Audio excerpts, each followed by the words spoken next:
I want to welcome you all this morning and thank you for coming. We're going to get started here in a couple of minutes. I just wanted to give a brief overview of our program and our conference today. I'm Marianne Tebben, head of the Center for Food Studies at Bard College of Simons-Rock. Welcome. I see lots of familiar faces, which is great. This is our fourth conference, ThinkFOOD 4. So I think a couple years ago I said we were a toddler, and now we're graduating college. So it's really exciting. It was fast. Yeah, so we've got 4 years. This is our fourth year. We've done topics on hunger in the Berkshires. We've done a conference on sourcing locally for institutions, including our own.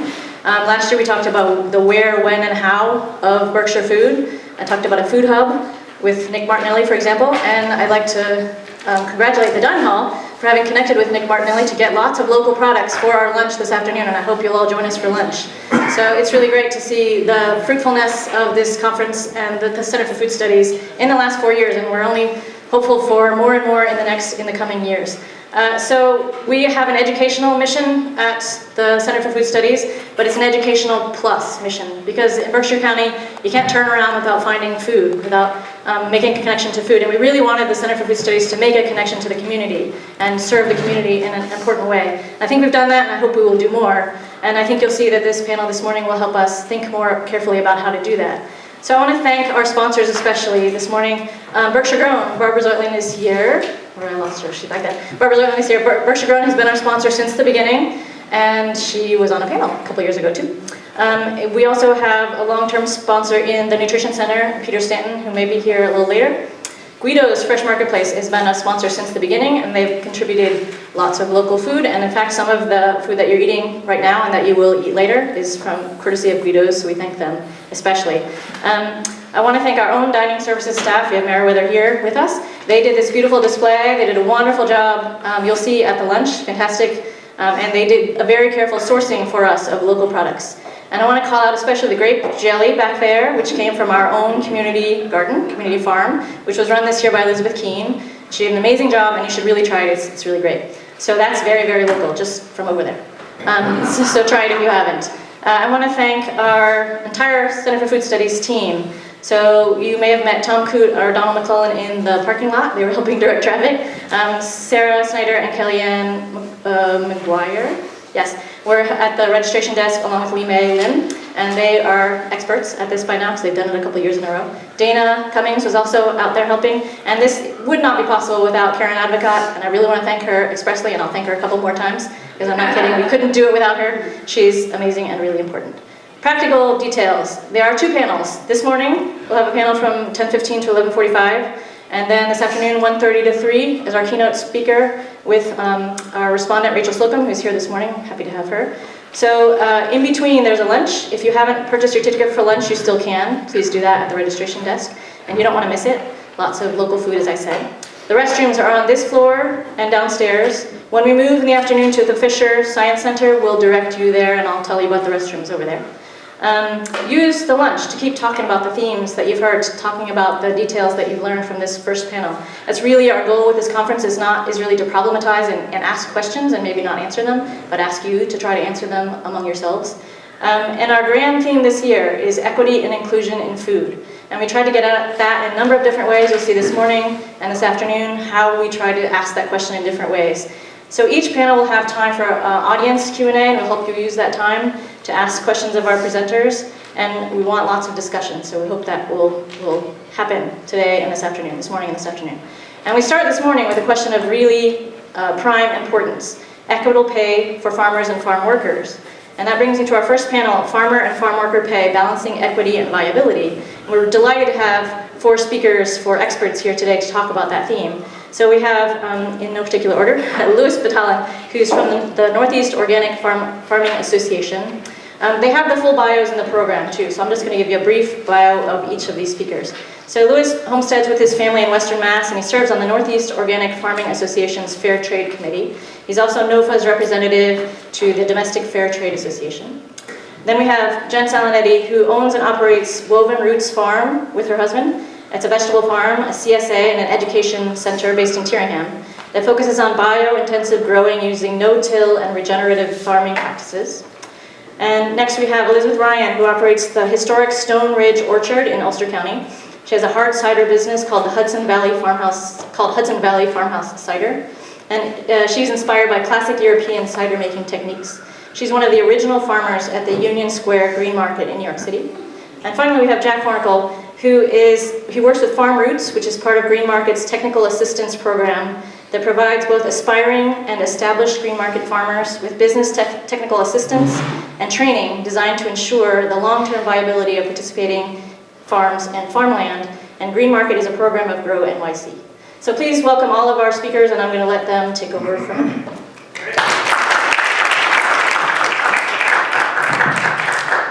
So to start, we have each of our speakers who are going to give a 10-minute presentation of their areas, and we also have some information on the table in the front. If you missed it on the way in, you can see it on the way out. Please pick up any of that information for yourself.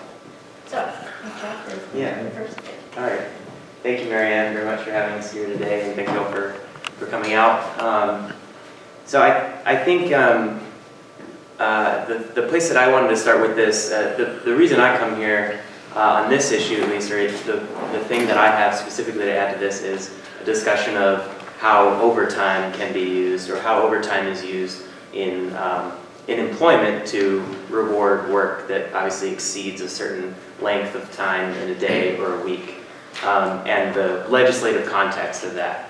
But before jumping into that, I'd like to start way back and just start from the context of agriculture being the foundation of stable civilization, and from that recognizing that the labor that goes into agriculture is something that has existed for tens of thousands of years and will continue to exist for tens of thousands of years.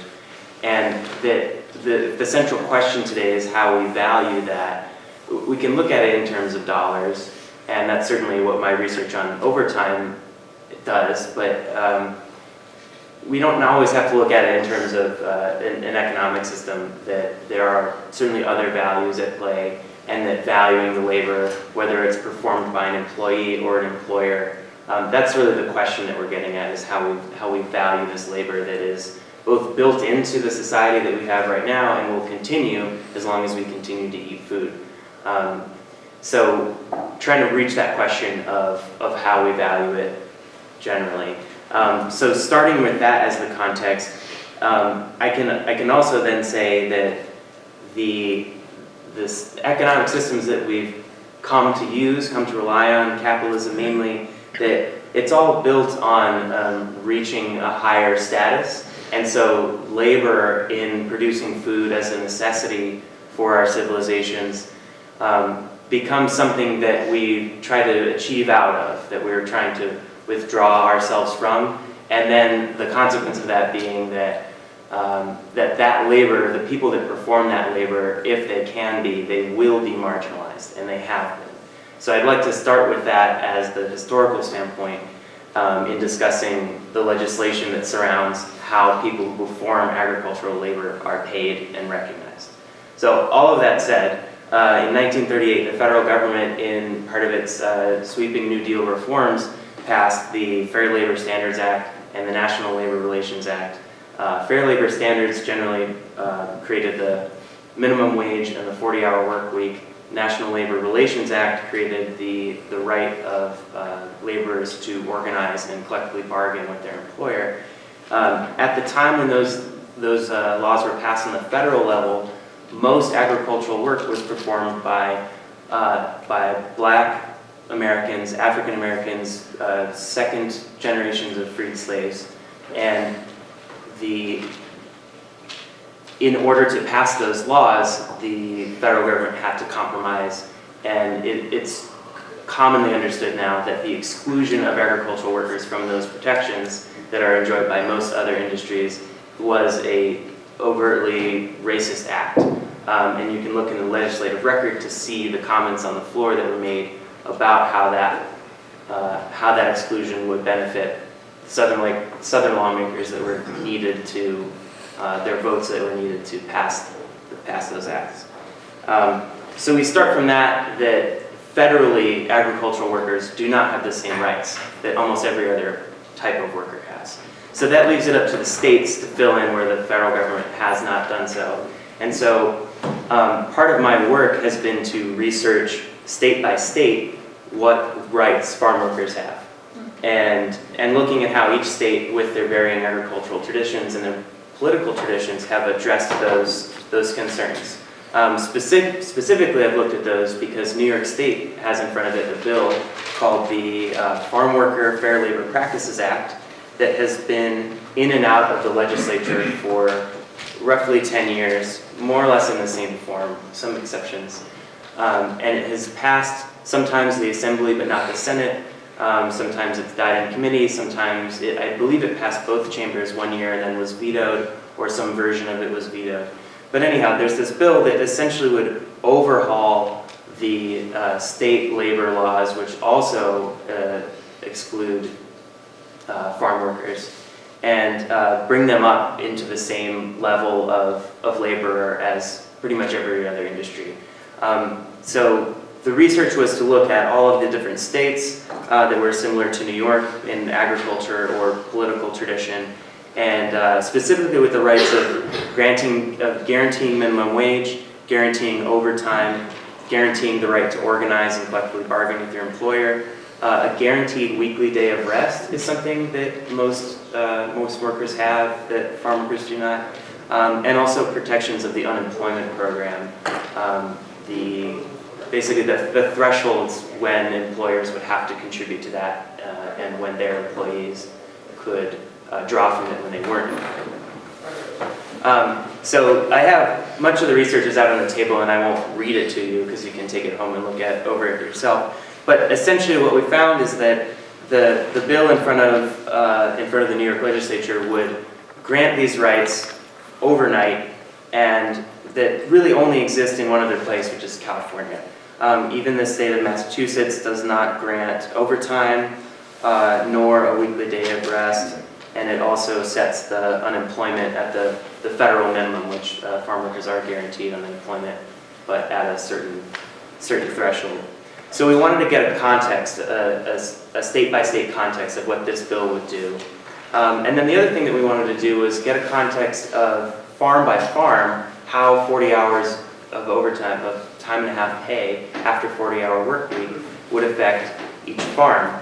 And it's no surprise, or it should be no surprise to us, that farm work is hard and long, and also unpredictable, and by the way, also seasonal. So where you might only have 20 hours of work in February, you probably have 60 hours of work in July, or maybe 70 hours of work in August, which you can imagine just on the back of a napkin, that economically for a small business owner, paying those extra hours at that higher rate for the highest months of the year, the highest labor demand months of the year, makes it an incredible impact on how you must run your business. So I'm speaking from that perspective because my work is to work with the employers, work with the farm business owners. And so that was the second half of the research that we did, and we found quite obviously that if overnight farm employers were asked to pay time and a half after 40 hours, that their costs would increase, I think we found as much as 110%, so more than double. And it would become part of generally the labor expense of someone's total gross sales. You hope that it's between 20 and 50, and at a 40-hour overtime, it would become 50 to 80. So we would see a dramatic shift in the expense of operating a farm. And the farm clients that I work with, Elizabeth included, are folks that have, I'll let Elizabeth speak for herself, but folks that generally are running a small business that have a small crew. They rely on the direct marketing farmers market opportunities in New York City or thereabouts in the Hudson Valley. And the wiggle room that they have to work with is not so great that they could overnight absorb a doubling of their expenses. And when we then take a step back, we look at those different farm models, those different types of farms and how it would impact different systems of farming. when we take a step back and look at that and think about the types of food systems that we're trying to create, where you can meet the person that grew the food or raised the hen that laid the egg that you're then going to eat, and talk with them about that process and give them your dollar that you know they are going to go deposit in their bank. And I don't mean to get fluffy about it, but the system where we are actually supporting each other for the necessity and the vitality of life that someone else is growing for us, that can only exist if we look out for the farm employer as well. As much as I think the cultural veins want to support labor rights and want to support the labor movements generally. And I speak for myself in that, specifically that I've had an internal conflict in doing this work to advocate for the employers who I view as my clients that have to say no to a bill that would lift many out of poverty. And that's a very complicated place to be in.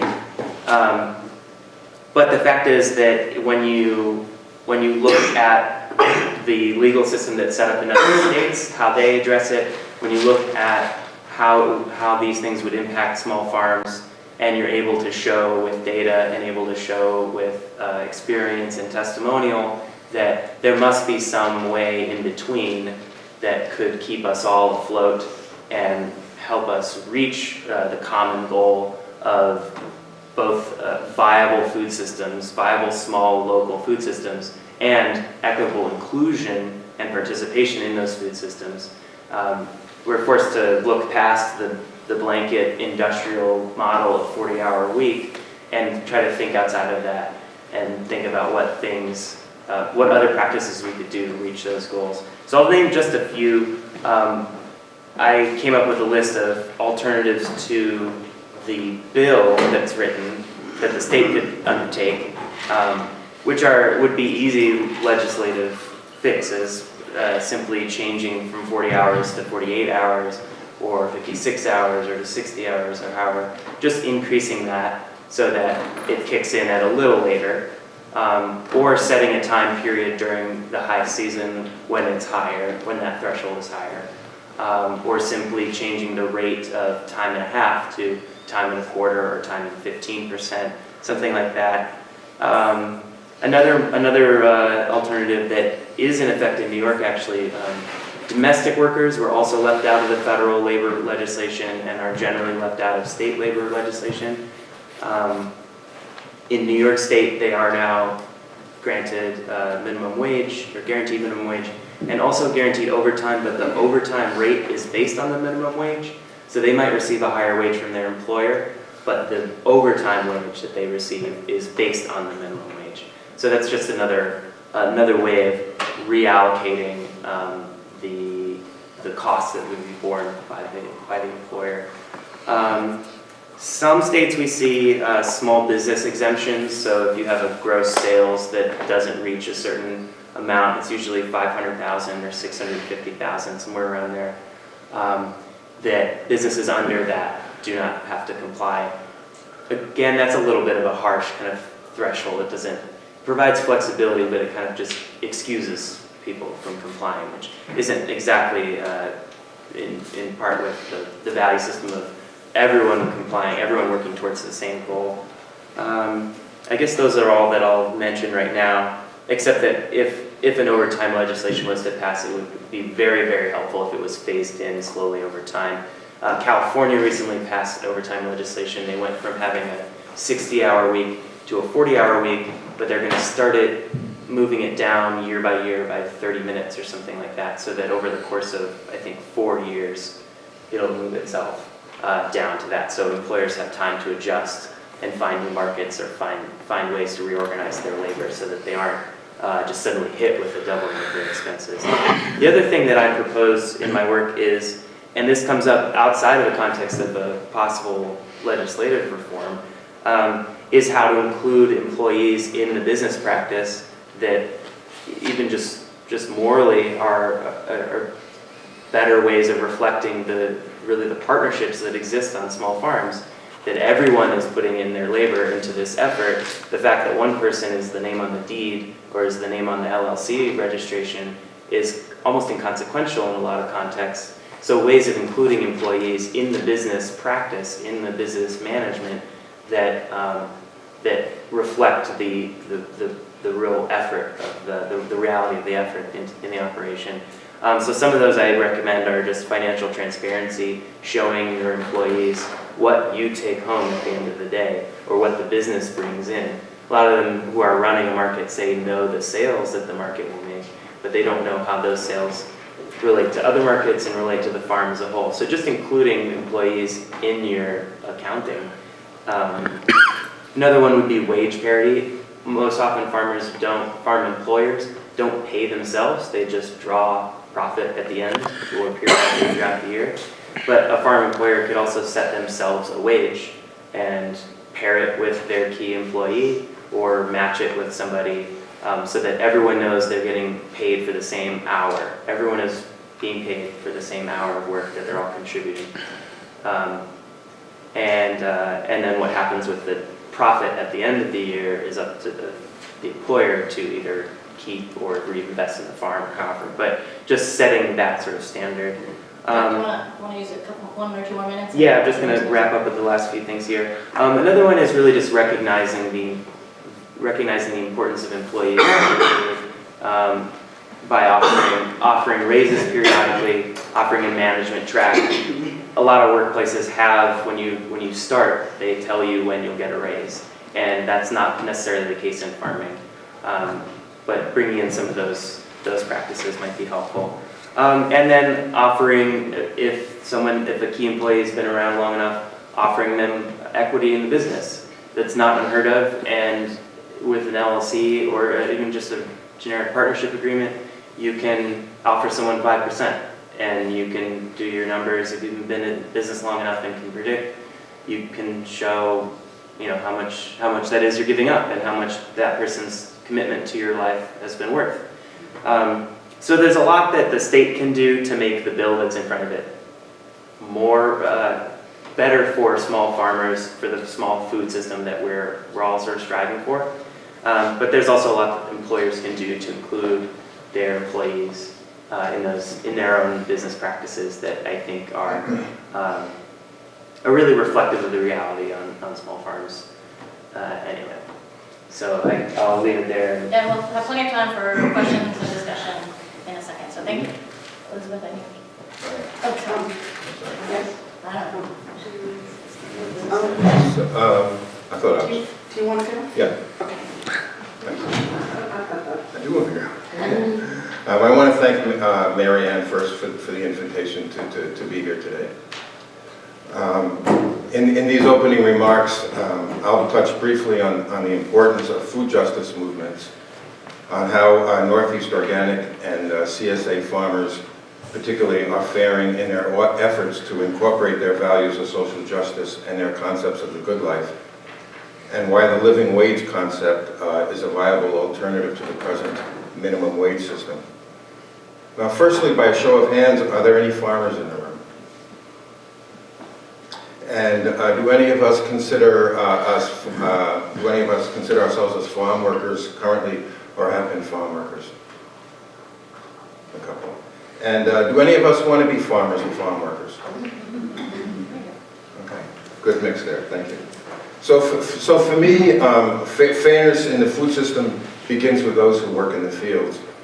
And my engagement in this issue centers on the organic sector, but now with organics as a standalone issue. It includes the domestic fair trade realm, with its singular perspective of bringing attention to the importance of fair pricing for farm products that fully covers the cost of production and the concomitant need for respect and for living wages for all the jobs in the supply chain. And one of my major concerns is about discussing the challenges organic farmers face practicing these social justice values while ensuring that both they and their workers are paid fairly, and how the active participation and the voice of farm workers becomes and remains an ongoing presence in that dialogue. I think if we want to make substantive and systemic progress towards a resilient and sustainable food system, We have to do a much better job of linking justice for farm workers with justice for farmers.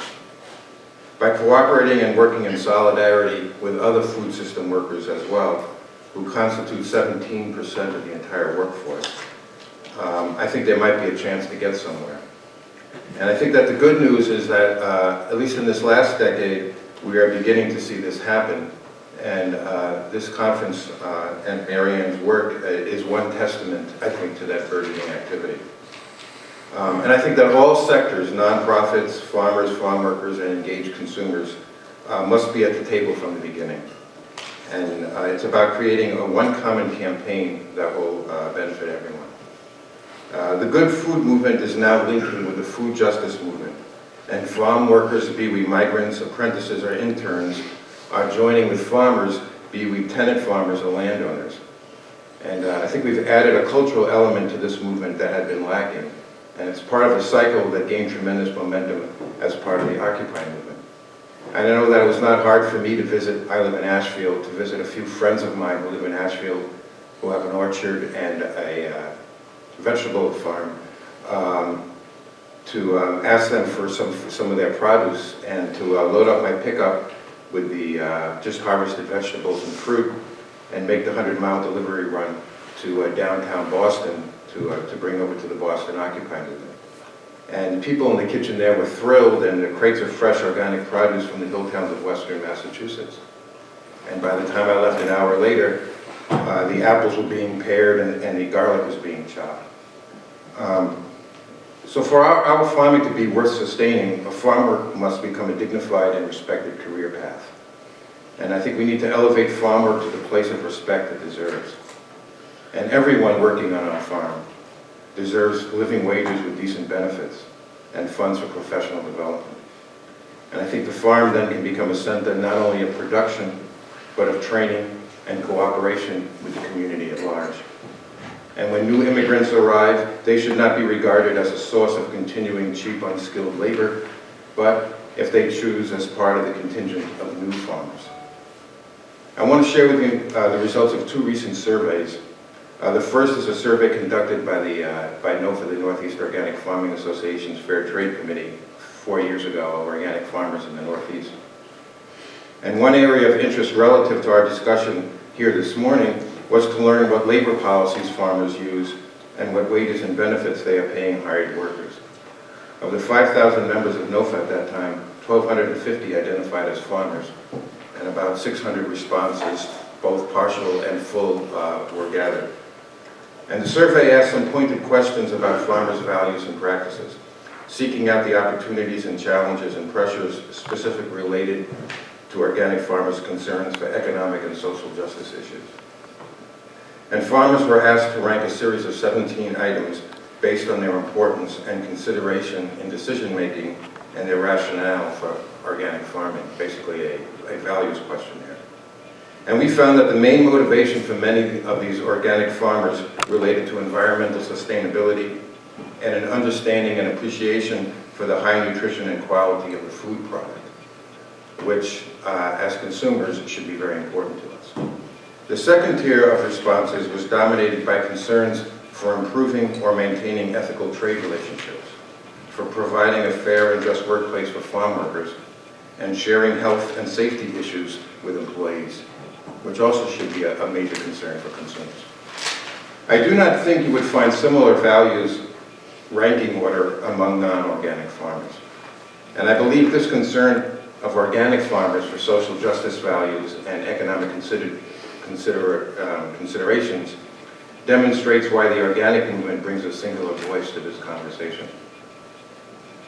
Most of the farmers who responded to the survey identified as small-scale farms with most labor coming from their families or from one or two seasonal workers, distributing mainly to a local market through farmers markets, farm stands, and CSAs.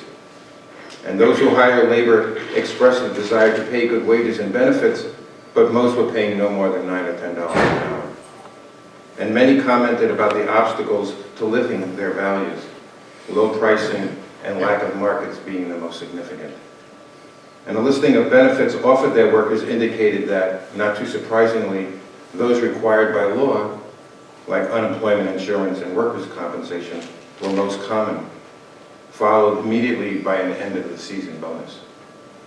In 2014, around the same time as the NOFA survey, there was another small farm CSA survey done in the Pioneer Valley here in Massachusetts, on the eastern side of the Berkshires, the flip side to where the CSA movement was birthed. And the researcher, Mark Paul, was concerned about whether CSA subscriptions are earning farmers a living wage and if they are viable. He found that 81% of the respondents said that full-time farming activities were not producing a living wage. And what's more, as farmers attempted to remain competitive, they frequently found themselves struggling to pay their workers a decent wage.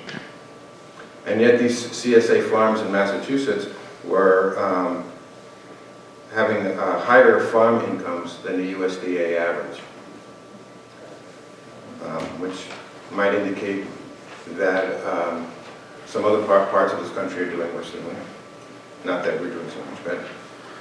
What these farmers acknowledged at the same time, however, were the non-monetary benefits of their lifestyle as CSA farmers, including providing ample fresh food, developing and nurturing community relationships, and a sense of purpose, all of which had great value to them.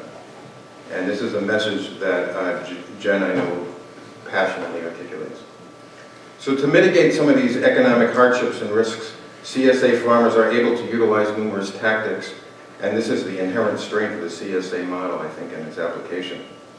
I'll just list three of them. One is the CSA farm structure is designed to reduce the farmer's reliance on bank loans. Traditionally, farmers purchase inputs in the winter, but do not sell their produce until late summer or the fall harvest.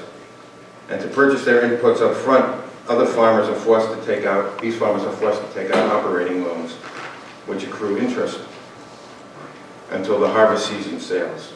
And CSA provides access to working capital for farmers, debt-free, while increasing the community investment in their success. And secondly, CSA farmers in the study noted that they had a fair idea of what their income would be for the season ahead, providing them the ability to plan and a degree of security that would otherwise be difficult to achieve. And thirdly, CSA farmers in the study grew an average of 38 different crops and a whopping 115 varieties. And the arrangement between the farmer and members ensures that if one crop fails, the members still take what survives, a guaranteed market there. Additionally, crop diversification allows farmers to have long-term crop rotation patterns, reducing the risk of crop failure through fewer problems with pests and weeds, and in the process, developing and maintaining a healthier soil. And I also wanted to touch on the concept of living wages and how that contrasts with a minimum wage. And I think it's most relevant in our discussion today because minimum wages inadequately reflect the cost of living. And the federal rate has been stagnant at $7.25 for almost 10 years now.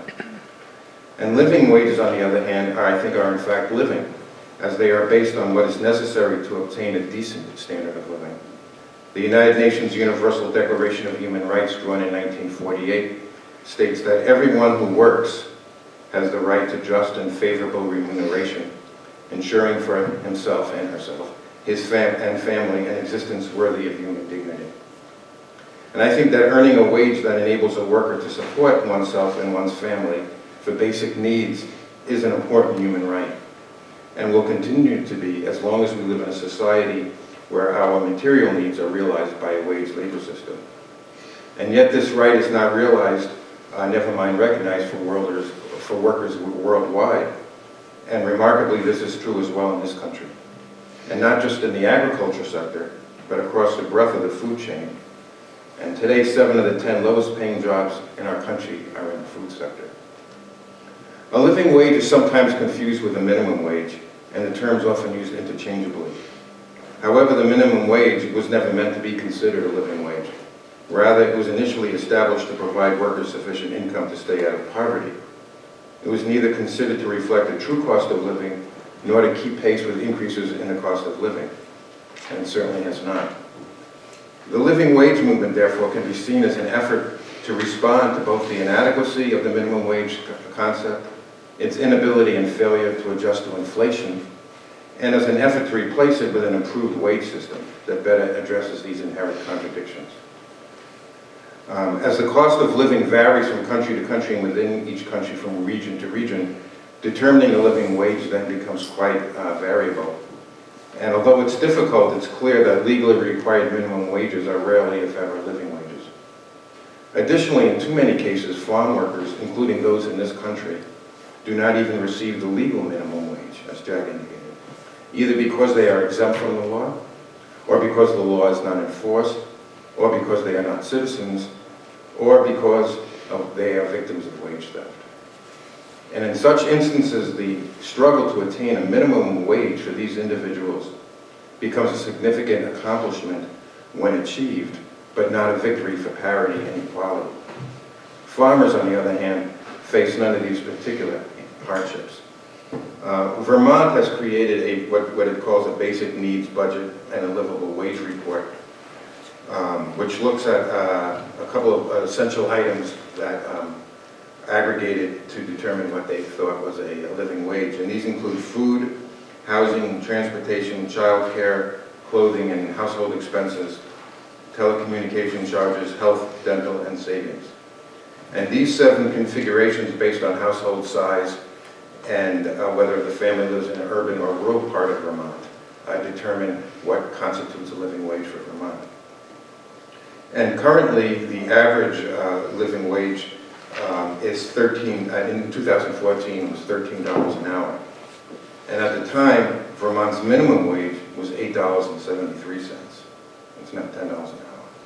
So the $8.73 minimum wage was 20% or $1.50 higher than the federal wage.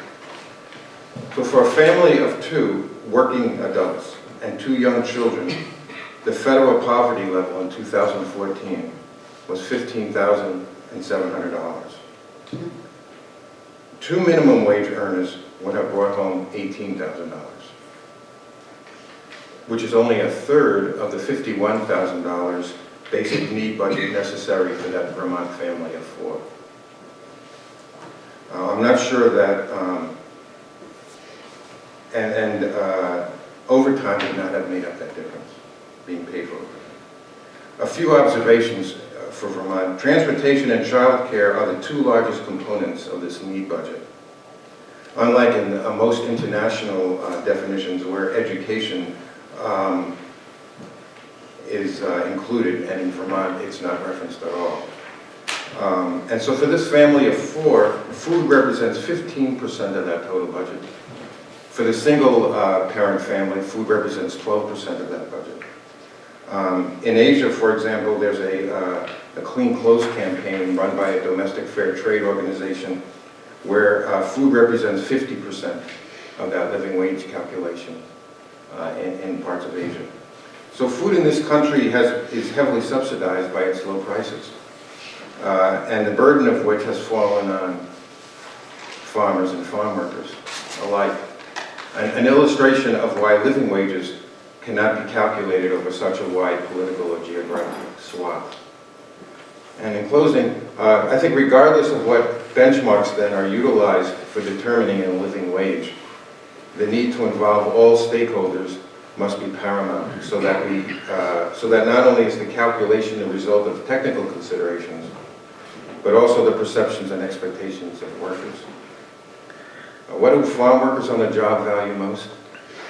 Exactly what most of us have come to expect and desire from our own place of work. A living wage, respectful treatment, safe conditions, and the ability to advocate for improved conditions without fear of retribution. So I think as we continue to build collaborative efforts such as today's gathering, let's be sure we're creating structures that will ensure success for all stakeholders. Thank you. Great. So, and I think Elizabeth, you're next, unless you want to pass to Jen. I'd love to go next if that's okay with you. So a lot of powerful ideas here and a lot of food for thought for me. And I came with a few pages of notes, and that's already out the window. I'm a full-time grower from a long line of farmers in Iowa. I'm going to mention some things that I think I haven't heard, but I'm not going to drill down too much. But I agree with everything I said, and I especially have a lot of resonance with Lewis's comments about the notion of a living wage, and we have taken that as a kind of fundamental precept in our farming business for 40 years. Not that easy to do. So I'm going to throw out a couple things, and I'm going to zoom back and maybe do a little bit of big picture stuff. I agree that the history of humans on the planet, there's been a long history of exploited labor in terms of food production and other things. Family labor, which I didn't hear mentioned, and we have lost several generations of farmers in America many times because the children who grew up on those farms don't want to stay. They don't want to stay because they see poverty on the farm, they see hard work, they see stress, they see people taking that stress out, and that's all because at the end of the day there's not enough money in the system. So I want to start with the question of how do we have prosperity on our farms and rural communities, and how do we have shared prosperity, and what does that mean, and what does it look like? Now, the time and a half model is a little bit of an industrial model. It's a tool, it's an important tool, it's a linear tool, but farms are very complex organisms. They operate on a year-round basis. There's seasonality, there are other forms of compensation, there are other issues. And one of the things we think about on our farm, in addition to the wage base, is the HQ. Are people happy? What do they want? Do they have family time? Do they get to have a 3-hour lunch? Do they get to go to a soccer game? Those things are factors in the way we think about how to support the people who work on the farm. So when I graduated from Cornell, when I was at Cornell, I was really interested in this question, and I did a huge paper. I looked at every form of alternative agricultural system I could come up with. I looked at moshavs and kibbutz, and I looked at collectivized agriculture in Eastern Europe. No good stories there, by the way. Traditional family, clan-based forms of agriculture. And I was interested, even looked at the Hutterites and Shakers and utopian societies, and because I was really asking the question, are there some models out there that if I farm, how can I farm in a way that achieves these objectives of happiness and shared prosperity and everybody having enough money and other forms of compensation? I have a son who's at NYU, and he's just made a very engaging little film about why he doesn't want to be a farmer.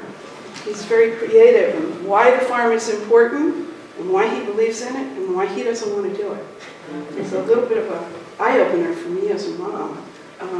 I really get that, because we always thought, how can there be places also for musicians and artists and dancers, and how can people have enough time for some of that stuff that isn't dollar-based? So that's how I've approached it on our farm. And I want to throw out a couple of other just things as concepts that I'm not going to talk about, but I think haven't quite come up yet. So we have a de facto system of apartheid in this country. Most of the people picking most of the food are undocumented and have brown skin. I'll leave it at that. And they're here because they're not allowed to work here legally, period. It doesn't mean they're always exploited. It doesn't mean they always don't have money. We are very, very involved with that community, and that is the rich texture of backgrounds and values and whatnot. But we feel very strongly on our farm that every hand that touches the food has to have the HQ and the fair wage, and it's not very easy to get there. Price of food is what drives the whole thing. What I see after 40 years of selling in 25 farmers markets, many of which we started, is that there is constant downward pricing pressure on the price of food. And until we as a culture and community embrace that somehow or other, we gotta pay the real cost of food.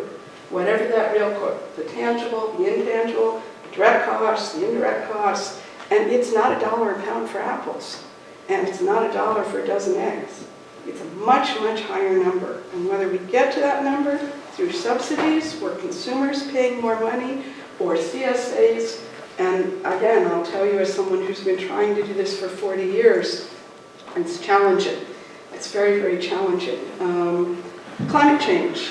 If you're a perennial permaculture fruit grower like I am, climate change, we've become the canaries in the field. We're experiencing massive erratic weather, massive extreme winters, extreme summers, extreme droughts, hail, and that has created another problem for farmers who actually want to do the right thing and pay everybody a living wage and have shared prosperity. We have to have prosperity in the first place, and by the way, we have to have a crop to sell. So those are just a few other thoughts. What we do on our farm started out as a very small farm 40 years ago, came to Hudson Valley, started grain market. There weren't too many farmers markets, and my then husband and I, we were determined we weren't going to be the bad guys. We were going to make sure that we did everything right, and we were going to try to build a better mousetrap. And it worked really well until we had employees. It worked really well when we were able to talk my sister into coming and sleeping on the floor and working for free and bringing her friends down from Boston and bringing a few more friends, and nobody got paid. So nobody resented it too much. We had the noble vision and the energy, and we were young, and we could stay up all night and press cider and throw it in the truck and drive it to grain market and pick the weeds, and it sort of felt like it was working. We had a pretty big mortgage, but eventually we got a little bigger, and the real thing that changed for us is that we wanted to operate year-round. We couldn't support the farm, and then we needed folks who wanted to work year-round. And we couldn't really hire anybody in the Hudson Valley back then. There was a 1% unemployment. IBM was the dominant employer. I had a 15.75% mortgage, if you can believe such a thing. And that's a real number. Banks were making a lot of money.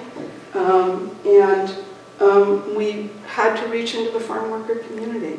It was an extraordinary moment when we started working with people from Guatemala and Mexico, and asking the question, how could we build a community where they were part of it, where they were co-farmers, where they were partners?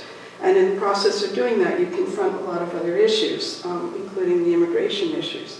At this point, I'm just going to say where we were 40 years ago and where we are now.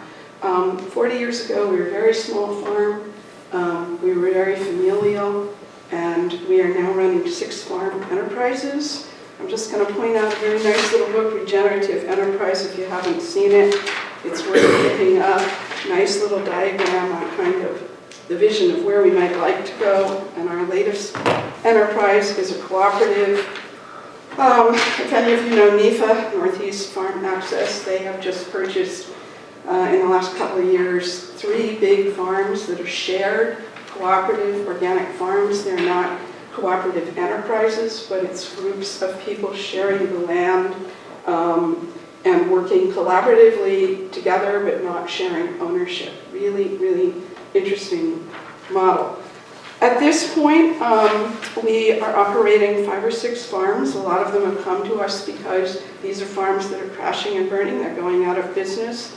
We ended up taking over our neighbor's egg farm when, at the age of 92, they called us, begging us, nobody else wanted to run the farm, one of the last egg farms in the Hudson Valley, and we had to say yes. I mean, we couldn't watch that farm. As I speak, I'm aware of 4 important orchards in the Hudson Valley right now that are for sale, because that next generation can run these farms. And financially, we've had, in the last 5 years, I think we've had 2 years of total crop loss in the Hudson Valley for fruit growers, also this area, total 100% wipeout. A little hard to come back and run an operation, but I managed to do it because we had to do a lot of added value. Our wage base on our farm, people start at $10 an hour, and our senior staff are, many of them, making $50,000 a year, our year-round staff.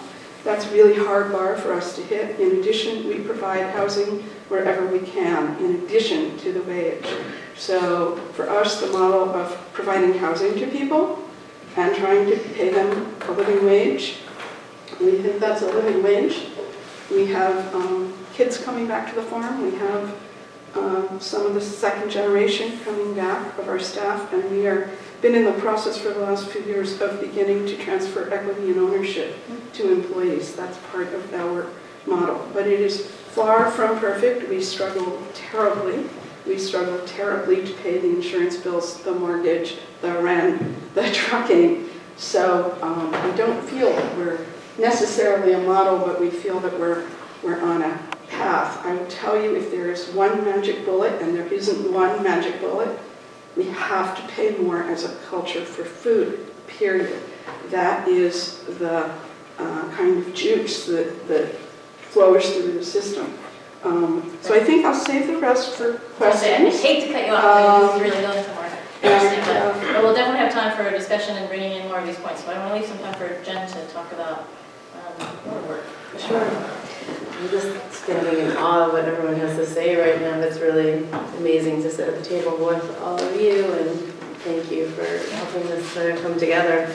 My experience as an employer is relatively new, so it's fascinating to hear what I could be saying 40 years from now. My husband and I started our farm 17 years ago. We were farming on the side. We had a market garden, we had a farm stand that was an honor box system, and we both were pursuing other areas of careers. And over the course of 5 or 6 years, we were increasingly finding ourselves being drawn to a different quality of life, and a deep desire to be developing a family as we were developing a farm enterprise. And so we took the plunge into full-time farming when we were fresh with our first babe, and Pete and I, my husband and I, took a significant financial cut to do that, and but we were waking up every day feeling really clear about what we were doing and really good, fulfilled in a way that we just hadn't been able to touch before.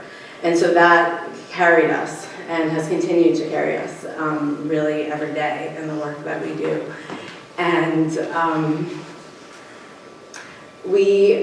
if someone had asked me 20 years ago if I was going to be a farmer and to have a robust relationship with my community through growing food, through having an incredible CSA that nourishes us and invites us and welcomes us, to keep doing the work that we're doing every day, and a fantastic community that we can wholesale to, and know that we're getting direct access to food through a number of other really well distinguished enterprises within our area, one of them being Guido's Marketplace, who sponsored today, and the other Berkshire Co-op Market. I just never would have thought that would have been where I was, and I certainly wouldn't have thought that I would now be sitting at a table discussing what it's like to be an employer. We now have 4 employees that work with us. They are full-time during this season. We have not figured out a way to carry them over through the entire year, but we have most of our employees with us from April through December. And so actually just this winter, we started having a conversation with one of our employees about how to be able to create a system that would allow us to have him and others around all year long. When Pete and I really stepped into full-time farming, we realized that we had to, in part, change our model of farming in order to enable us to sustain ourselves on some level. And I think we continuously question what it is that we need to sustain ourselves, and I think that our definition of that can very often be different, very different from others. And so we actually shifted our growing practices in part for our desire for a stronger environmental stewardship, but also in part to create a more sustainable business model for ourselves, and switch to a no-till farming operation where we have permanent bed systems and really focus on building the soil structure and developing more nutrient-dense food, higher quality food, and which ultimately reaches out to our community. So we have found, and we have continued to farm in this model and have recognized that our growing practices and our desire to be connected with the soil, to be connected with our sense of place, and ultimately brings us to the desire to connect fuller with our community. And as we have seen this this continuous cycle and this continuous growth and expansion with our products, by caring for the soil, by recognizing our deeper place within our ecosystem, we're taking that message and carrying it out into the world of being an employer. And so it's been really fascinating to see just how much that links with our philosophy of having employees. And from the moment that we chose to take on employees 4 years ago, we realized that it was something that is an absolute partnership. It is absolutely something that we all need to collaborate on and be willing to commit to on a level that is deeper than any place that I've ever committed to in other areas of my work. And we have employees that are coming to us and really, really want to be a part of that deeper connection. We have people that are recognizing that their place of work is not just work, but it's an educational opportunity. It's an opportunity to deepen awareness of themselves, an opportunity to deepen their areas of soil science, and just and the interconnectedness of really everything. So it's been, for me, really inspiring to be able to bring that out into the community and to see the ways that we can actually strengthen our relationships on our farming system and strengthen our relationships into the broader community. Through this type of collaborative work process that we have with our employees, we really notice a high level of productivity. The quality of our product has remained really high.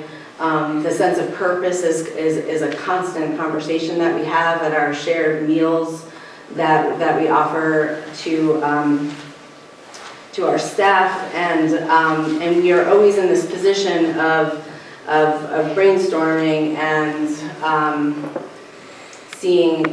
allowing the transparency to be there to see how we can be better for ourselves and better for the community that purchases our food. There was some mention, I know that Louis had mentioned that the CSA model has certainly been this really significant part of our business. It was not what we started doing. We are now going into our 7th year of farming farming as a CSA, and it takes up a little more than 50% of what our market is. The CSA is by far the area that touches my soul the deepest and encourages me to keep going every day. We actually have some CSA members in our audience now, and I see that we now make sure that our employees are actually involved in the CSA time period, the pickup time period, because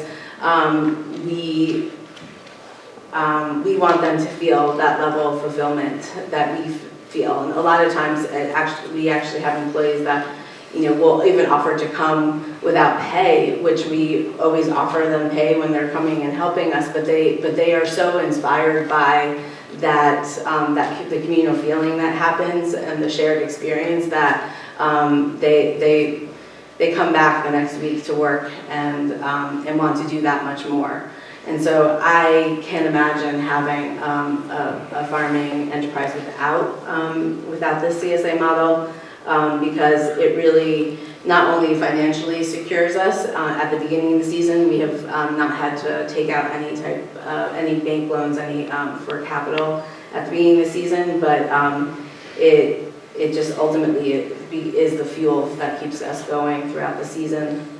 On a more specific note, there's been some numbers that have been thrown around. I was actually checking it out when in preparation for this. And I was looking at our gross income and our expenses on the farm, and recognized that 2/3 of our income goes towards payroll for our farm, is just a little bit higher than what I have been hearing today. Part of our business models is actually to increase the amount of labor that we have, which many farms are looking for ways to decrease labor inputs, in part because of some of the strains that we're talking about here today. But the idea of being able to farm in a regenerative way requires us to look at alternatives beyond fossil fuels and beyond mechanization. And so our farm is solely operated by hand, and we, as terrifying as it has been to take on employees, we know that this is something that we can't do without more hands, and we actually feel enthused by the opportunity to have more hands in the field, because every day we're seeing that deeper connection that they are finding within themselves, and that sense of place that they have with their landscape, and we see that shifting, and we see that continuing to inspire us to move along. Thank you very much. So I think that there's a lot that was put out on the table here, and we want to get to it and have your questions too. But I'm going to open up the questions first to the panel, so you can ask each other, maybe follow up on something you heard, and I can. So I saw a lot of nodding and a lot of understanding, and I wonder if maybe there were some follow-up questions you want to pursue. If not, I have them. Do you have your question? Well, I'm interested. Yeah. I'm interested myself. So three of you talked about the non-monetary benefits of farm work. And Elizabeth, you particularly talked about the happiness quotient. And I noticed, Jack, that was absent from your presentation. I just wondered how that figures in. And I wonder if it actually works against these arguments for, if there's a sort of Wendell Berry kind of notion about the benefits of farm work that are beyond pay, and if that gets in the way of fair pay and fair wages. So I wondered if you could speak to that at all. Yeah, well, my joke answer is that lawyers aren't happy. We don't care about it. There's no happiness. Yeah. No, and actually that was sort of close to what I was going to comment on about valuing happiness. Each of the other speakers had some touchstone of people working for free because they wanted to, because they agreed with the mission or the vision. Right. And I was thinking how that related to myself. And the things that I do that I don't receive compensation for, but I consider a valuable part of my life. The problem is that the law requires employers and employees to have a certain relationship, and even the instances when someone is forced to be called an employee. So there in farming, there's often a reference to an intern. And really, any time someone is working for you, your business is benefiting. If you're a for-profit business, which most farms are, whenever you are benefiting from someone else's labor, you fall under the wage and hour laws and are required to pay them. And so I guess to answer your question, why didn't I talk about happiness, is because I'm trying to keep people compliant, which is a stuffy answer. No, I think it's an important answer. I think we need to get away from the idea that you should donate your labor because you live in a beautiful place and you get to produce this wonderful food. It's not ultimately fair. But it's fair. I think it gets away from this question of legality. Yeah, but it is fair to recognize that people get more from get something from donating their labor, even if it isn't in monetary compensation. Okay. Can I speak to that? We kind of rejected that a long time ago. and there were a variety of reasons. And if you look at, I recognize there is a value to touching the soil and whatnot, but in terms of building a fair, sustainable business, long ago we decided that we didn't feel good about having interns. We didn't want to have unpaid labor. Putting aside the fact that this is actually skilled and highly skilled work that, you know, is communicated from generation to generation, and there's a lot of intangibles, and it's knowledge-based. We found a lot of synergy with people who came from communities and cultures where they've been doing this kind of work for a very, very, very long time, and that they actually brought a set of values into our farm business from wherever they came from. So, and interestingly, I think your point is very interesting, and I kind of, hearing you speak, I was kind of like, oh yeah, we should be that farm again. We should be that farm again. That's where we wanted to be, but 40 years later, we worry a lot about carpal tunnel, repetitive movement as we've scaled, and our goal is to mechanize every single thing we can that a machine can do as well as the human, so that the humans have more free time to do some of the other things they want to do. So it's an interesting, and yet I totally value what you're saying about the therapeutic or the value of that experience. So it's two different approaches that you would think there could be a happy integration of them somewhere. But we've moved kind of in the opposite. I would say our staff are very professional. They have a lot of pride. The thing that has struck me in the 40 years of working with people from Guatemala, from Mexico, from El Salvador, from Jamaica, and I should say a third of our staff are American, a third are Tibetan, and a third are Latino. So we are a pretty diverse community of people from all backgrounds, all walks of life, all different food preferences and food values. And, but the thing that from the first moment of beginning to work with that community, we were stunned by what we had in common with everyone, the tremendous interest in agriculture and family, and stunned by the incredible sense of professionalism, this way of working that came from people from these other cultures, right down to a way of laying the shingles on the ground or planting, or just this tremendous pride of work. And that's something that we've also had employees come in and say, don't pay me, it's Sunday, the plants need to be watered. And, you know, we're like, no, punch in, you know. So, but I think there's this ongoing question of, we could be a nation of small farms, and that would probably work really, really, really well. But then for those of us that feel we need to scale to produce more food than that, how do we do it? I think it's interesting that, and I don't know why it is this way, but in the food movement, in the good food justice movement, we're having this conversation and exposing, you know, the warts and being transparent. And we don't see this kind of conversation in the manufacturing sector. We don't see this in the service sector. We don't see this in the health sector. And we see this in the food sector, where employers are willing to talk about their management policies and their labor policies. And I think that's rather interesting, and I think we probably should have these conversations across these other sectors as well. Secondly, I don't think it's a matter of true happiness.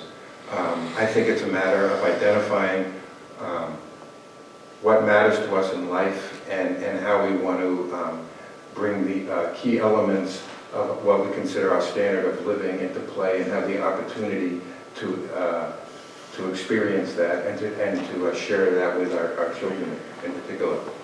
And I think if you're a dairy farm worker and you're working milking cows in the middle of the night, you may or may not have, you probably didn't have the opportunity to make that decision that you were going to be on the night shift rather than on a 12-hour day shift. And it's no different in other sectors of our society. When a manufacturing plant works around the clock, the owner decides that he or she wants to have that kind of setup, and whether or not he or she is going to work that And I think that the engagement of the worker in all those points are very key. And like I said, that we're trying to ask these questions in the food industry, I think can go a long way to moving forward. Yeah, I agree. Anyone else want to jump in here, or shall we throw it to them? If you have questions, we'd love to hear from you. Yes, please.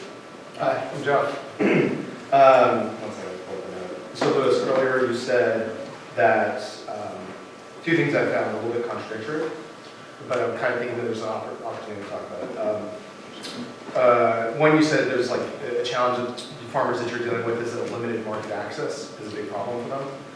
And then on top of it, you said on the successful side, CSA model has been a proven pathway of success, but there's still it seems like there's still a market access issue. And I'm wondering, has there been any sort of innovation or interesting ideas about scaling, kind of borrowing from CSA, but also ensuring, larger buyers to, have some sort of security if it's not full contracting and whatnot. Does that make sense? Or? Yes. Yeah.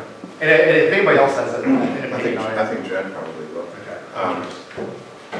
I think, Jen, for example, indicated about, I think she said that it was about 50% or so of her market is CSAs, and how much more rewarding that is for her, and how she could say, there's some members in here today who are part of that CSA.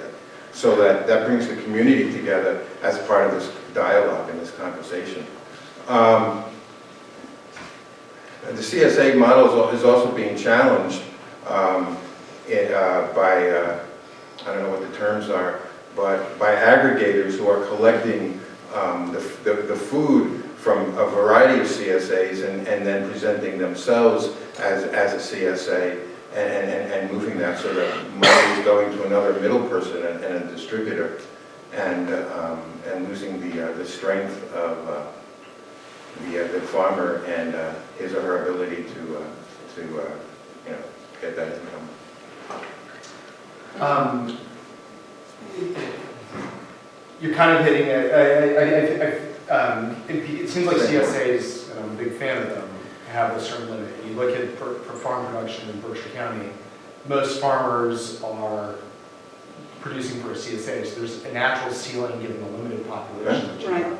So if there's still a need for market access, and we reach a threshold of hitting, local CSAs, like, altruistic individuals, is there innovation on the other side of the equation to try and find scale in a more socially just way for larger buyers, giving a better wage, but also not completely leaving a larger buyer exposed if there's not a contract? And maybe if I give a caveat, I'm starting a business where I'm going to be buying local food as much as possible, and I'm running into problems where I can't find the demand, or like the supply, or a price that can work in volume. And I'm just kind of curious, is there innovation in that area? Is it, I'm just, yeah. Yeah. Well, a few responses. So I'm from the Hudson Valley, which is a somewhat mature market, where the costs of farming are really, really high because the cost of land is insane. So this is anecdotal, but what I've seen overall is many more farmers markets, a decline in volume in those farmers markets, pricing that really hasn't changed much in 10 years. We're mostly all getting, in some cases, the same prices for things we were getting 20 years ago. A huge growth in CSAs that's now leveled off, where the CSAs think they're cannibalizing each other. This is what I see in my area. And the farmers markets think the CSAs are cannibalizing us. And I'm not sure any of this is true. I'm just talking about some of the things that we talk about in the Hudson Valley. And the catch-22 on the scaling up, there is an astronomical demand for local food. Green Market is now set up a local food distribution system that I think Jack should talk a little bit about, that's giving a little more money to the farmers and keeping a little less of the profit because they're not for profit. But you said it yourself, price, at what price, at what price? And so one of the other things that gets kicked around a lot in the Valley, we have a number of humongous buyers, Whole Foods, Fresh Direct, and others, and that's really working for certain farms. But the prices that people get are industrial prices most of the time, and that's very hard for those of us that want to pay that living wage. It's hard to scale up. So you're really asking the right question, and I don't actually have an answer. Although I think what Green Market is doing is very interesting for mid-sized farmers. It's both hard to scale up, and it's also hard to scale low and find that niche where you can support either your family as a small-scale farmer or support, like Jen and Peter are doing, 6 or 7 people full-time. And then to assure, like you want to maybe tap into that market of between, maybe, it sounds like, I'm taking a guess here, between like Jen and Elizabeth, where you can get a guarantee that there's a certain amount of product each week that you're making your delivery. And the amount that a Whole Foods demands is so large that that would put them in. They would need, I don't know, how many employees? And I will say, we've scaled up and scaled back numerous times over the years. And at this point, we do very little wholesale because our model of what we're trying to do on our farm completely doesn't work as a wholesale model. So we were selling to Whole Foods, and we were selling fresh cider at an unbelievable scale. I mean, they would suck every single thing out of us that we could give to them. And we looked at, can we scale up to build a $2 million juice plant to still only break even or lose money? Because the cost that they were willing to pay, even at $4 a gallon wholesale, and that's a very high wholesale price, we couldn't produce that cider at $4, let alone all the energy. We did a similar scale up with Fresh Direct, an enormous direct delivery system in New York City, and we had to drop Fresh Direct because we were just losing too much money. So the place we've come back to is understanding that our model doesn't work.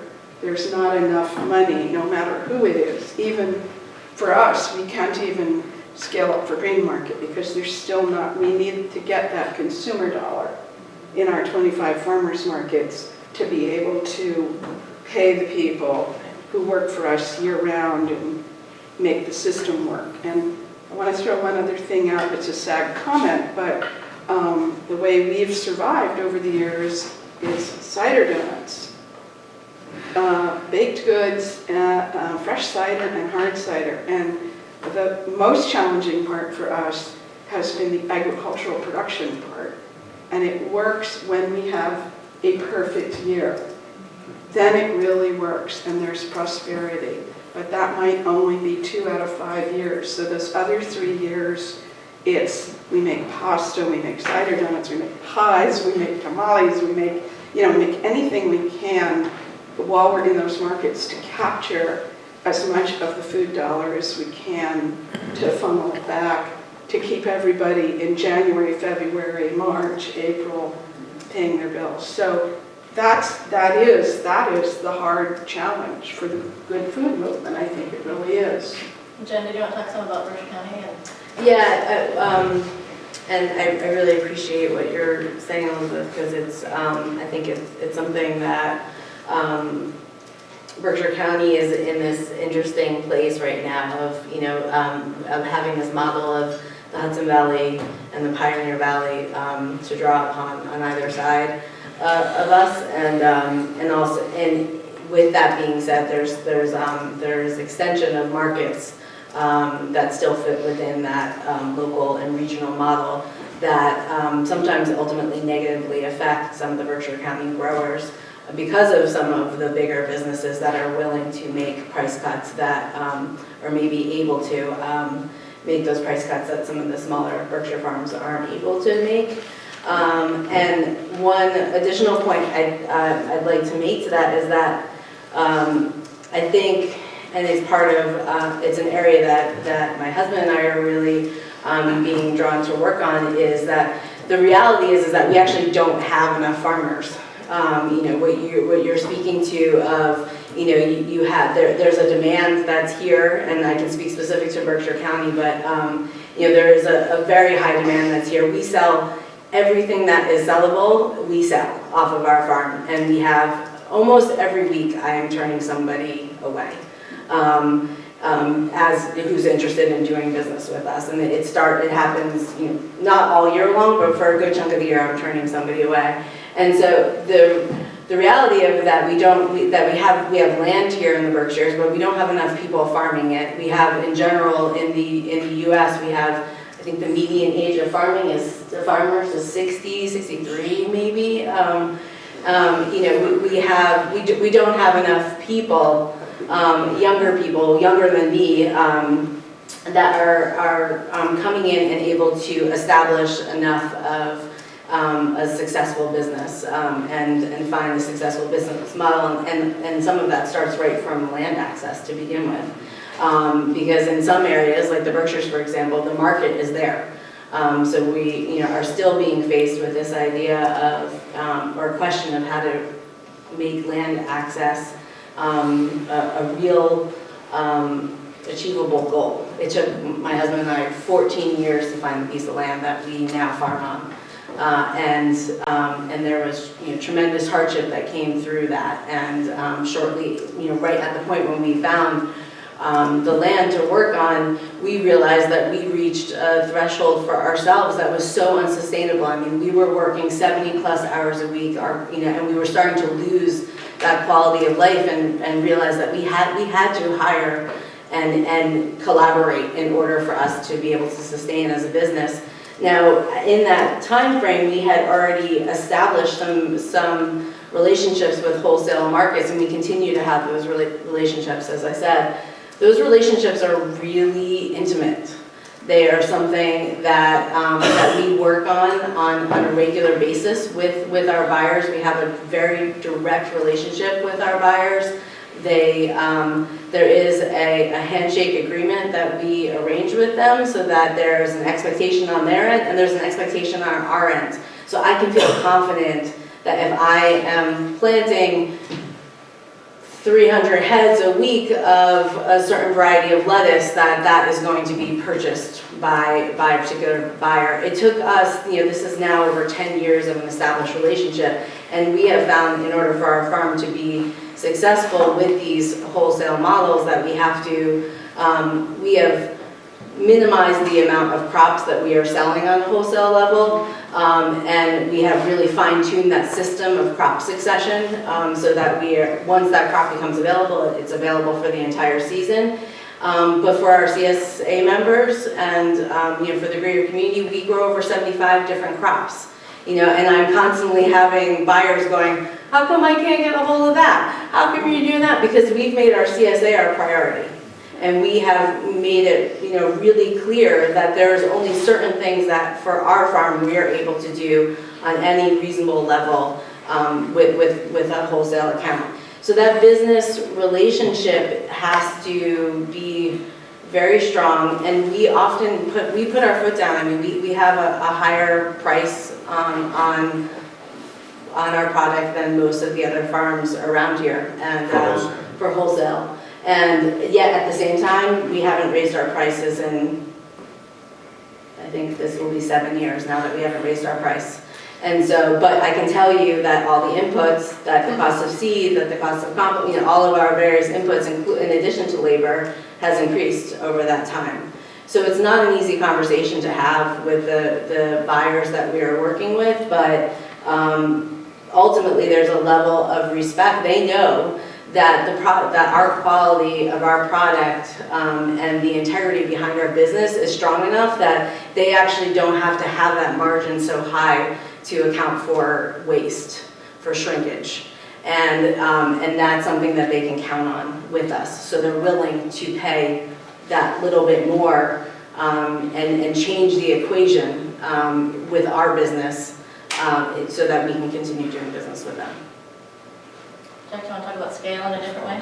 Yeah, and maybe back to the context of lifestyle values and happiness quotient that one farmer that I work with came through the green market program and but does not still sell in green market, although I still do work with him.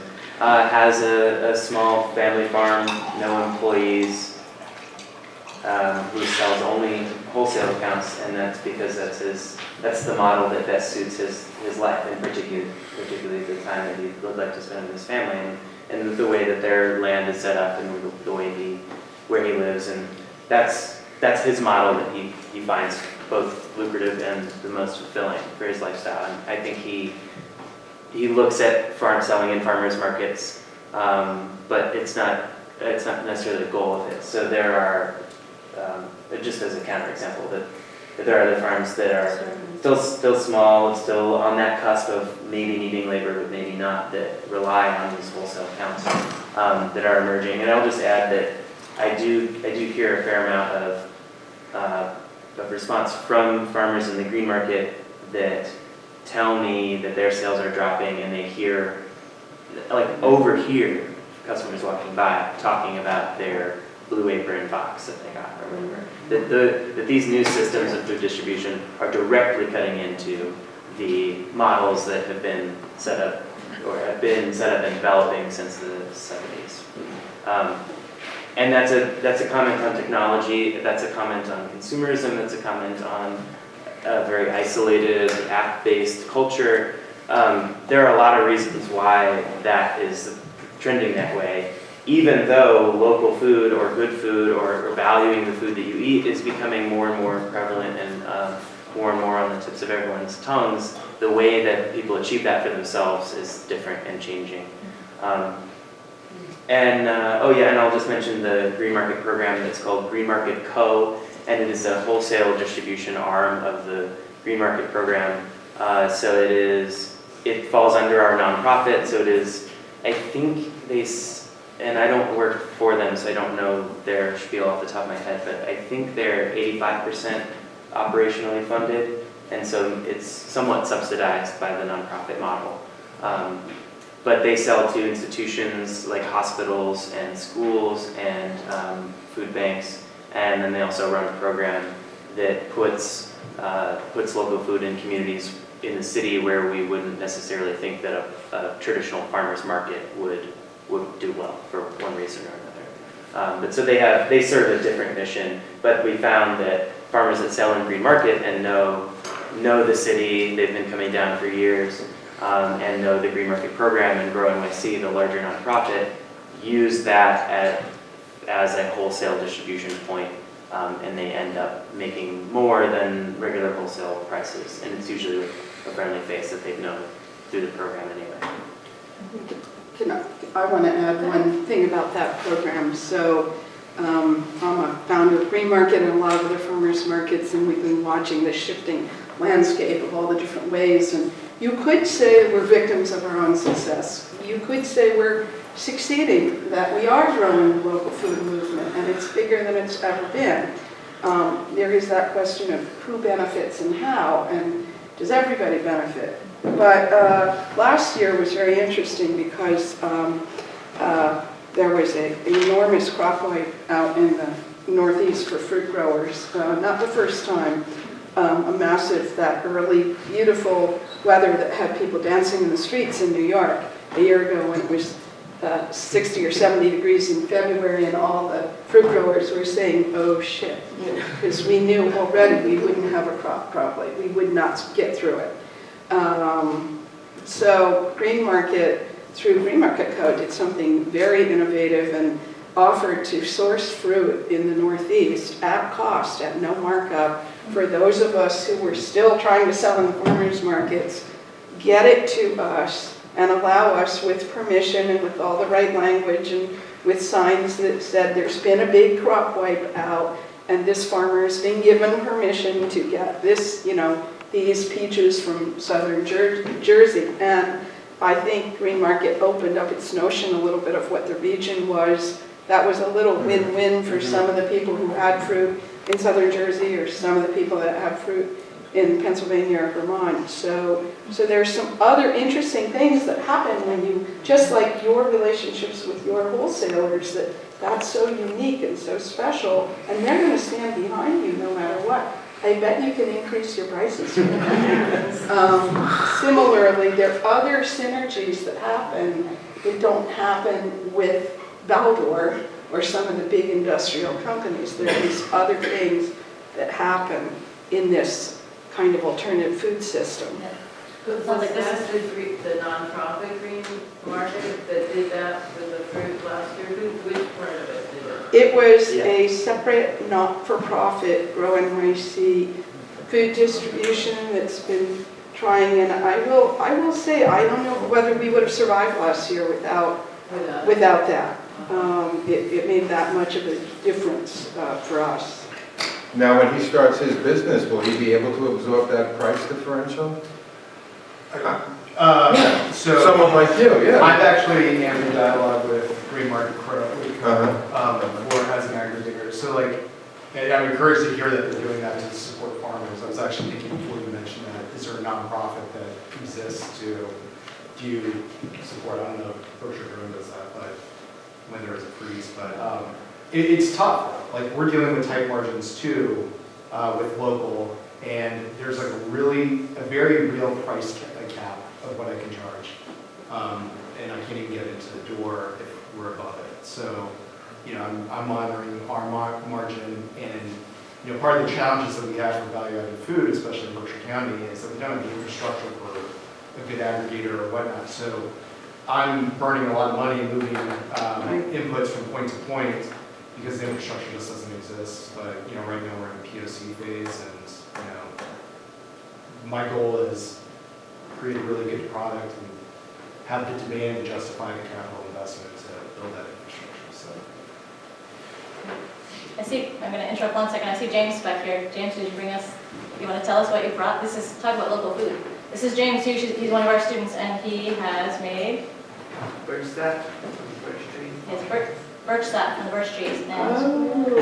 Because he's doing a foraging, actually just on your own. We have a foraging club, and they collect food from our campus, and here's one of them. So we can sample it, right? Yes, so feel free to leave it back with the beverages, and there's cups, and you can feel free to try it. James, do you want to talk a little bit about the health benefits of birch sap? Well, it's from the birch tree. I think it's supposed to be very good for you. There's a microphone. But our health advisor is Donald McClellan. He's the professor. Yes, Donald McClellan on faculty here in Boston. So check in with them to talk about birch sap. Thank you, James. Thanks, So, James. anybody else have a question? Want to start? Yes, go ahead. So mine is a little more of a tangible question. So there are a lot of big picture things that need to happen. Like we need to, as a culture, we need to pay for the real cost of food, and we need to do the living wage versus the minimum wage, and we need to make sure farmers can have a viable living before they're able to pay a decent wage. And there's so many things that need to happen. So on an action level, for someone that's looking to get involved somewhere, what would you suggest? Like how or where or how? There's so much that needs to happen. So where would you act? How are you engaged in this activity? I just graduated from UMass and did sustainable food and farming in the Stockbridge School, and I'm a farm worker. I worked on a farm over in West Pittsfield, and now I'm looking for, as a college graduate, a job. So this is really a passionate field of mine. I like the farmers' rights. The farmers need to be able to do it before anyone else can. So there's so many ways to do it, so I was just looking for your opinions on where to go.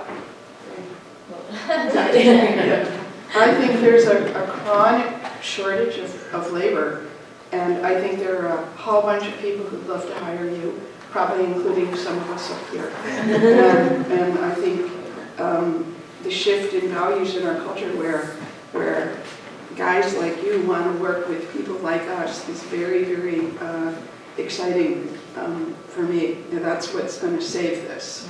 It's this next generation coming along and re-infusing your enthusiasm and energy into the farm businesses that are existing. So I think there's tremendous job opportunities for you.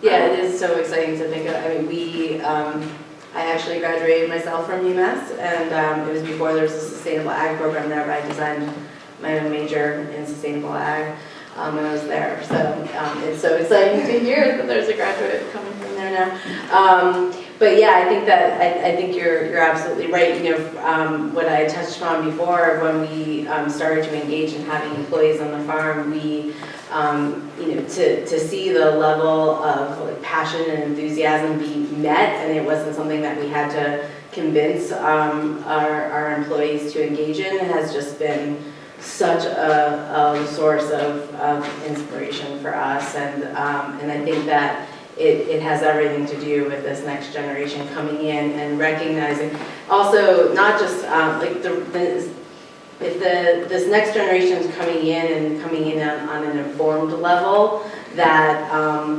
instantly creates this a dialogue and a different role than I necessarily knew when I was stepping into agriculture 20 years ago. I think that part of it is really powerful, and it's something for you to recognize, like you're coming in with wisdom and knowledge, and you have something to offer and share that can ultimately be for the greater good of the community, and be proud of that, and be willing to engage in those kind of dialogues with whoever it is that you're working with. Yeah, and I would add that there are really quite a number of good female leaders in the young farmer movement right now who were workers and turned themselves into worker, educator, owners. And that path isn't new or novel, but is very, very powerful. And there's a lot of people to look up to in that regard. And I would add, being an employee in the nonprofit sector, I'm always trying to find an opportunity to do physical work. So if you can hang on to physical work and also make policy work a part of it, then you're fighting both battles. It's also a great blend of it could be a great blend of one's approach to life, about combining the manual labor and the intellectual labor and power, and be outdoors and or be indoors, and know what it's about, know what the fresh air is about, and the energy that we need to continue to live and share with other species and races. So it's a very unique field to be in. One more question, we have time for up front. What would you think of taking your product to the farmer's market and putting a sign that said market cost X, another sign that said sustainable cost or some such thing Y, and then offering people the chance to pay anything on that spectrum that they could? I think that's a wonderful idea. We've tried doing things like that, and even starting 40 years ago at Green Market, when we were not using herbicides, minimally spraying the orchard, having to hand cut under the trees, and people would say to us, their apples cost 80 cents and your apples cost 90 cents. Why are your apples more? And we had a lot of well, this is what we're trying to do, farm sustainably, pay people a living wage, blah, blah, blah, blah, blah. And then at the end of that, we'd say, is that worth a dime? Think that's worth a dime? Now, in the one-on-one, nobody would say no. They'd like, keep the change, of course. But translating that up and broadening that conversation to a systemic conversation in our community, I think we have to do that.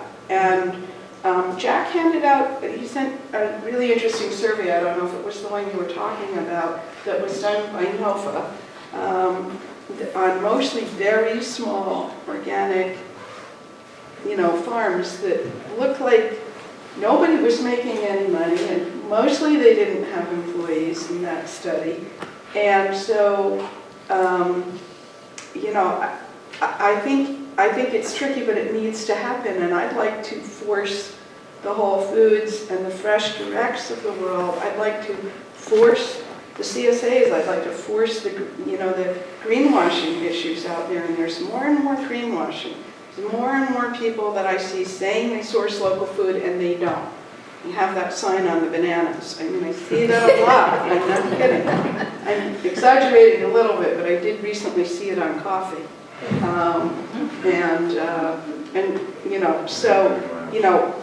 and maybe force is too draconian of a word, but I think we really have to, and maybe the place to start it is the farmer's market, but most of the farmers I know don't take a wage. I actually don't take a wage. I work for room and board and the good of the enterprise. And I think a lot of small farmers don't take a wage. And I think a lot of the families on family farms. And so I think that conversation, and we went through an exercise once where we really penciled out what we thought our real cost was. It's a horrifying number. You know, it's a large number. So I think it's a wonderful idea. I think it's a wonderful, you have the local hero movement here, I think, right? And you have the farmers, so I think something like that. Maybe Green Market could start that. Here's a takeaway. Start the signage. Start the signage. No, they must. Start the putting the concept, starting the, Yeah. I think it's a wonderful idea. I think there, I've had this thought around farmers markets in part because it's coming up more in the reinvigoration of the CSA movement of what it would be like to really have that kind of transparency with our customers and what would it be like if farmers markets, if everyone that was working or a vendor at the farmers market took some type of pledge, made some type of commitment to working conditions and working wages, living wage, all of those things, and so that everybody knew that going into the market that kind of peddly, like 80 cents versus 90 cents, that 10 cents difference is actually collectively happening, so that our entire community can engage in this process together and really be starting at the same place. And it's there's a charter that just recently came up for CSAs, that there's a number of CSA farms that are taking that pledge, and it ties in, and I think it very much could tie into the farming market community. I also just recently spoke to a CSA farmer that actually created an open book policy for their members. We do this with our employees, and I will say my husband and I do take a wage, but when we sat down with our employees and they looked at the numbers and continue to look at the numbers with us, they see that we at best are making half of what they are making, and so the thought of bringing this out to our broader CSA community, the farmer that I was speaking to that did this, they actually said that there was a constituency within their CSA that really dedicated some time to this, and they all then went out and advocated to the rest of the CSA membership to raise the price of the CSA share enough so that there could be a real potential for a living wage happening for everybody. And I thought that what a bold and actually maybe necessary idea for us to be creating that type of transparency across the board. There's also a question. Is there any way to set a regional pricing minimum, for each type of vegetable, let's say, like as a cooperative, so that all local farmers within a given region agree not to charge below X price for X product? Well, I actually think there are some precedents for that. In the ag movement of the 70s, we used to call that parity. The notion of parity, the notion that a farmer should get at least a break-even price for milk, and I think it can be done. It should be done. So I think just because it's hard doesn't mean it's not worth trying to do. But it would help everybody and make everybody more sustainable. No question. I mean, it is hard because our farmers markets, we're all frenemies there, so, we're But if you were all charging, if you have too many tomatoes and you don't want to take them home, them, and, and you're tempted to dump them at the end of the day for, 50 cents a pound and so on and so forth. But you could also engage with, a business like Simon's Rock, if you're all on the same playing field. It doesn't mean that a farm couldn't charge more if they wanted to. Well, I will say one other thing, is one of the places in the Hudson Valley, and we've done a lot of education around this, we have huge institutional buyers. We have schools, we have colleges, there's a big, good food movement, but it's taken a lot of education to get the local colleges, the local food systems paying just that much more, and that would help a lot. And we're gaining a little bit on it in the Hudson Valley, gaining on it for some crops, but it still, takes a long time, so. So there's obviously a lot more to say, and I hope you'll keep talking at lunch. Speaking of small colleges who participate in the local food movement, we have a delicious lunch for you in Idaho, which is just across here. We'll follow us to see it. Hard to describe. All the food that we source is within 50 miles of here. And there, it's all signed, and you can see. The second panel is at 1:30 in the Fisher Science and Academic Center, and ask anybody with a name tag, we'll show you where it is. But I want to really gratefully thank our panel today, this morning.